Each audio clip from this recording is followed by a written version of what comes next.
The Plough and the Stars, based off of a well-known play from Sean O'Casey, famous Irish playwright. The play itself was first performed in 1926 and, like Ford's prior feature The Informer, deals with the aftermath of the 1916 Easter Uprising.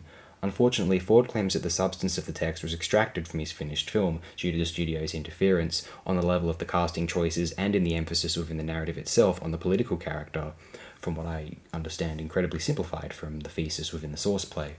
Famous film critic and later screenwriter for a number of John Ford films himself, Frank Nugent, had this to say: Mr. O'Casey was not interested in glorifying the Easter Rebellion of 1916. He thought it tragic and foolhardy and pitiful. He could not pretend that all the men and women of Dublin were heroic martyrs to a magnificent cause.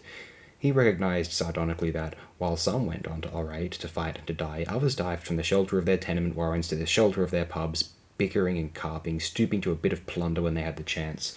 The RKO radio edition has softened Mr. O'Casey's ironical thrusts by seeing no more in his play than appeared on its surface.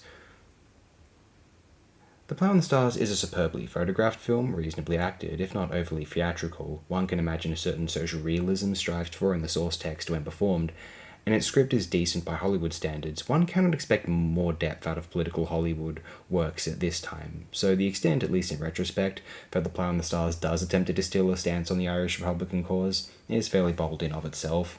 Of course, the American fascination with the Irish cause suited their own cultural origin story mythology, so naturally they would favour a non-nuanced view of these issues, popularly. Ford himself would later partially direct a biographical film of playwright Sean O'Casey's life in 1965's Young Cassidy, a film which was ultimately finished by the superb Jack Cardiff. Ford definitely directed better films during the 30s, but he also directed many much worse pictures during that time too.